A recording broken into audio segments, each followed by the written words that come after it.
জি না, জি না, বডি দিয়ে ব্রেক করতে হবে। বডি দিয়ে ব্রেক করতে হবে।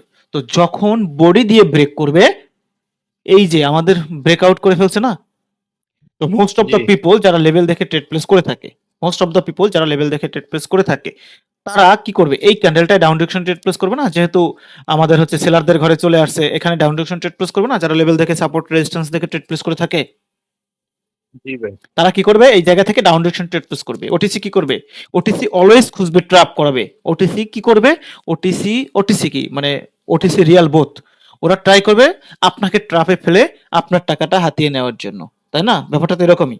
এখন জি এই যে বাইনারি ট্রেডিং এ 90% মানুষ লেভেল দেখে ট্রেড করে, সাপোর্ট অ্যান্ড রেজিস্ট্যান্স বাপদাদার আমলে শিখে আসছে। সাপোর্ট অ্যান্ড রেজিস্ট্যান্স ওই জিনিসের উপর বেস করেই কিন্তু ট্রেড প্লেস করে থাকে, করে না? করে কিনা? করে। কিন্তু জি লেভেল করে। বর্তমানে 90% সময় কাজ করে না। কেন করে না? বিভিন্ন জায়গায় আপনাকে ট্র্যাপ করে থাকবে। আপনি আধা ঘন্টা 40 মিনিট এভাবে লেভেল ড্র করে বসে থাকছেন, মার্কেট এভাবে ঘুরতে ঘুরতে এই জায়গায় গেছে, এখান থেকে একটা ডাউনে ট্রেড করবেন, তাও আপনাকে ট্র্যাপ করে দিবে এরকম ভাবে, হ্যাঁ, এখানে ট্র্যাপ করে দিবে। তো কেন আমি বারবার বলতেছি যে সাপোর্ট রেজিস্ট্যান্সের দিন শেষ বা এগুলো কাজ করে না, একটু বোঝার ট্রাই করেন। প্রথমত হচ্ছে আমাদের এই ক্যান্ডেলটায় হিউজ পরিমাণ ট্রেড ডাউন এক্সিকিউট হয়েছে কিনা বলেন। জোনে চলে আসছে, তার মানে জোন থেকে তো, যেহেতু অলরেডি আমাদের একটা ক্যান্ডেল দুইটা ক্যান্ডেল আমাদের জোনের মধ্যে কাহিনী করতেছে, উপরে যাইতে পারতেছে না, তার মানে তাদের সাইকোলজি এখন কি হয়ে যাবে, যে এখান থেকে এখন সেলার আসবে, যেহেতু সেলারদের ঘরে বায়ার চলে আসছে, তার মানে এখান থেকে সেলার আসবে নাকি? বাট সেলার না এসে কি করলো এই জায়গায়, সেলার না এসে করলো কি, বায়ার চলে আসলো, আর বায়াররা কি করে ফেললো, এখানে ব্রেকআউট করে ফেলছে, তাই না? এখন মোস্ট অফ দ্য পিপল যারা লেভেল দেখে ট্রেড প্লেস করে থাকে, তাদের এখন সাইকোলজিটা কি, যেহেতু মার্কেট ব্রেকআউট করে ফেলছে, তার মানে এখন একটা রিটেস্ট ক্যান্ডেল আসবে, আর এই রিটেস্ট ক্যান্ডেলটা তাদের এমটিজি হিসেবে কাউন্ট হবে নাকি? এমটিসি হিসেবে কাউন্ট হবে না এই ক্যান্ডেলে, এই ক্যান্ডেলে তারা এমটিসি হিসেবে ট্রেড নেবে না ডাউনে, পরের যে ক্যান্ডেলটা শুরু হবে। জি ভাই। প্রথম এই ক্যান্ডেলে ট্রেড নিছে ডাউন ডিরেকশনে, গেল আপে, করাইলো লস। এখন যারা লেভেল দেখে ট্রেড করে তারা তো এমটিজি ইউজ করবে নাকি? জি ভাই। আচ্ছা ভাই, আনমিউট থাকলে, নয়েজ থাকলে একটু মিউট করে রাখেন, মিউট।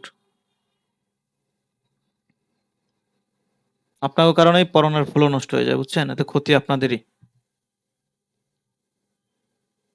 আচ্ছা, এই জায়গায় যখন ব্রেকআউট করে ফেলছে, এই ক্যান্ডেলই তো ডাউন ডিরেকশনে মানুষ ট্রেড করছিল, তাই না? তো ডাউন ডিরেকশনে যেহেতু ট্রেড করে ফেলছে আর ওনাদেরকে কিন্তু লস করে দিয়েছে, এখন ওনারা কি করবে, ডেফিনেটলি সেফটি মার্জিনে ট্রেড, সেফটি মার্জিন বলতে এমটিজিতে ডাউনে ডাউনে ট্রেড প্লেস করবে। আর ওনাদেরকে এমটিজি সহ বাস দেওয়ার জন্য হলো মার্কেট এখানে কি করবে, আপ ডিরেকশনে চলে যাবে। তো এই জায়গায় জি এই ব্রেকআউট হওয়ার পরে আমরা একটা আপ ডিরেকশনে ট্রেড প্লেস করে দিব, আমরা এই জায়গায় আপ ডিরেকশনে ট্রেড প্লেস করব। আপ ডিরেকশনে ট্রেড প্লেস করতে হলে আমাদের ডেফিনেটলি 5 সেকেন্ড লাগবে নাকি? 5 সেকেন্ড ছাড়া কোনো ট্রেড প্লেস করব, করব না। 5 সেকেন্ড ছাড়া কোনো ট্রেড প্লেস করব না, ওকে? এখন 1 মিনিটের ক্যান্ডেলে আমরা এই জায়গায় আপ ডিরেকশনে ট্রেড প্লেস করব। যদি আমরা যদি সুযোগ পাই 30 সেকেন্ডের মধ্যে, এই যে জোনটা আছে, জোনের এখানে এসে আমাদেরকে যদি কোনো ধরনের কোনো কনফার্মেশন দেয়, তাহলে আমরা ট্রাই করব এই জোন থেকে ট্রেড প্লেস করার জন্য, তাহলে আমাদের একুরেসি বুস্ট হবে। আপনি চাইলে ওপেনিং থেকেও ট্রেড দিতে পারেন 5 সেকেন্ড দেখে, বাট আপনি যদি ট্রাই করেন এই জোনে আসবে, জোন থেকে ট্রেড প্লেস করবেন, তাহলে আপনার একুরেসি আরো বেশি বুস্ট হবে। ধরে নেন এক্সাম্পল স্বরূপ, ওপেনিং এ ট্রেড করলে যদি আপনার 80% মানে একুরেসি থাকে, জোন থেকে ট্রেড নিলে আপনার 90% একুরেসি হবে।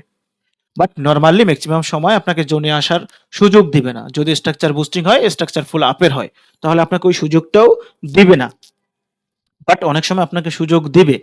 ওকে, এখন এই ব্রেকআউটে আমরা কখন ট্রেড করব, যখন ব্রেকআউট করে দিবে, ব্রেকআউট করার পরে আমরা সেম ডিরেকশনে ট্রেড প্লেস করব। এখন ব্রেকআউটে আমরা কখন কখন অ্যাভয়েড করবো এটাও তো আমাদেরকে জানতে হবে। ব্রেকআউট হইলেই তো আর ধূপধাপ দয়ালের নামে ট্রেড নেওয়া যাবে না, যাবে? জি না। ব্রেকআউট হইলেই ধূপধাপ দয়ালের নামে ট্রেড নেওয়া যাবে না। এখন কোন কোন জায়গায় আমরা অ্যাভয়েড করব, এই জিনিসটা একটু বোঝার ট্রাই করি।